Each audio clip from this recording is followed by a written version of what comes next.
Hello guys, welcome to my blog.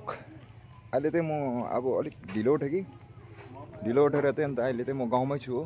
गाउँको नजारा यस्तो छ, हेर्नुहोस् गाउँको नजारा। मेरो जना रेडी छ हो। चिकन चप चिकन ल्याउनु गएको हो। मेरो चिकन दोकान चाहिँ अलिक तल छ नि त कि, यहाँ बनाउँदैछ अब। अन्त गाइस अब म चिकन ल्याउनु गएको सिंहमारी। हेर्दै जानुहोस्, मेरो युट्युबमा पनि च्यानल छ। युट्युबमा पञ्च लामा भनेर छ हो, पञ्च लामा ब्लग। तपाईँहरूले सबैले सब्सक्राइब गरिदिनुहोस्, लाइक फलो गरिदिनुहोस् हो। ल गाइस, हुन्छ अब म लाग्दिएको। ए गाइस, कुखुरा खोज्दा खोज्दा हत्तु भयो, पाइनँ आज ढिलो आएको कि। त्यो सिंहमारी तेर्सो खोज्दै गएको, खोज्दाखेरि पनि पाइनँ। अब के गर्नु, घर पर जाला जस्तै छ। एकपल्ट पर सिंहमारी उयसमा हेर्नु पऱ्यो, त्यतातिर छ कि। त्यतातिर छ भने त राम्रै हो, छैन भने त अब के गर्नु, घर जानु पऱ्यो। ठीक है समरिया।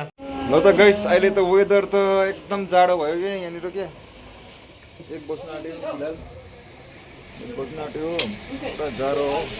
मासु ल्याउनु आएको, मासु छैन रहेछ, एउटा खालि भइरहेको छ। भैँसीको मासु लगिकन जाँदैछु ल गाइस, हेर्दै गर्नुहोस्। अब म दोकान पुगेर तपाईँलाई देखाउँछु हो।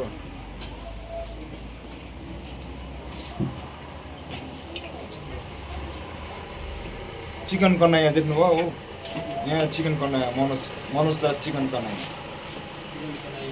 कन्हैया हो नि। यहाँ चाहिँ दार्जिलिङको अब टप उयस होलसेलर मासु दोकानको हो, चिकनको टप हो नि।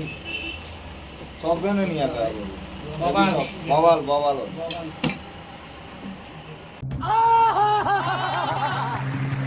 अन्त गाइस, अहिले चाहिँ म कुखुरा खोज्नु जाँदैछु कि उपर रोप्पेतिर।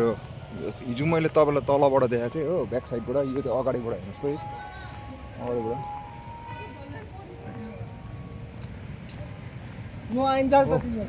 एसटिके चाहिँ नर्थ पोइन्ट देख्नुभयो होला हो। अन्त फिलहाल रोप्पे पनि चल्दो रहेछ हो। रोप्पे नजारा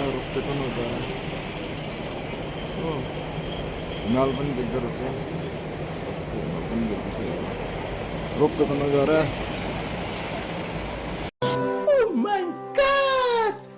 एन्ड क्लिन दार्जिलिङ भन्छ यहाँ। र आमा यी हो कि यो सिंहमारी तेर्सो, यो स्कुलको छेउमा कस्तो मैलाहरू फ्याँक्छ नि त। हेर आमा, यो टिनमा के मैला राखेको, एउटा ठुलो डस्टबिन राखिदिएको भइहाल्यो त। यो स्कुलकै यतापट्टि हेर आमा, कस्तो मैला छ कि यहाँनिर। निट एन्ड क्लिन दार्जिलिङ भन्छ यहाँ है। यो के गरेको यो डस्टबिन, यहाँ टुरिस्टहरू आउँछ, के भयो अन्त तँलाई? आउँछ, केही उयसै छैन यहाँतिर। हेर मैला कस्तो फ्याँकिदिएको मैलाहरू आम्मा। यहाँ र मैला आम्मा, स्कुलकै छेउमा यहाँ र मैला आम्मा। Neat and clean Darjeeling, neat and clean Darjeeling भन्छ यो सिंहमारीमा है। यो त सिंहमारीमा खोइ अलिकति साफ सुधार राख्नुपर्छ नि। यो मैला आम्मा, कस्तो जग्गा टट्टेरीका। स्कुलकै छेउमा हो, यहाँ रोप्पेहरू अब टुरिस्टहरू आउँछ, यस्तो मैला देखेर त दार्जिलिङ निट एन्ड क्लिन भनेर त खै के हो यो, म त बुझ्नै सकिनँ। यो त के हो, एउटा आम्मा कस्तो मैला राखिदिएको अन्त। के भयो अन्त तँलाई? अन्त हरेस दार्जिलिङ र टुरिस्टहरू डुल्दैछ हो, यस्तो मैलाहरू राखेर। यो उक्कै जाने उकालो हो, यसमा पनि मैलै हुन्छ। यो उकालो जाने हो, यहाँ झन् मैला पुरा मैला। ल त गाइस, अब के गर्नु, दार्जिलिङ यस्तो रहेछ जाला लु के भनिदिनुहुन्छ लु भनिदिनुहोस् त अब दार्जिलिङको मौसम चिसो छ सबैले अब न्यानो न्यानो लुगाहरू लाएर घुम्दिनु मैला त है यो 1300 त है आम्मा डर लाग्दो रहेछ मैला है पहिला पुरा भएको छ जाडो हुन थालेछ है अब त पुरै चिसो अलिक तातो तातो लुगा लाएर घुम्नु होला अब चाहिँ विशेष बेलुका हेरी चाहिँ अब हिँड्दाखेरि चाहिँ तातो तातो लुगा लाएर के बोले भाइ के बोले हजुर तपाईँ दार्दै अब दाको घर चाहिँ पदाबुङ है अहिले जाडो चढ्यो नि त जब हिउँ पाउने सम्भावना देखिँदैछ हिउँ पनि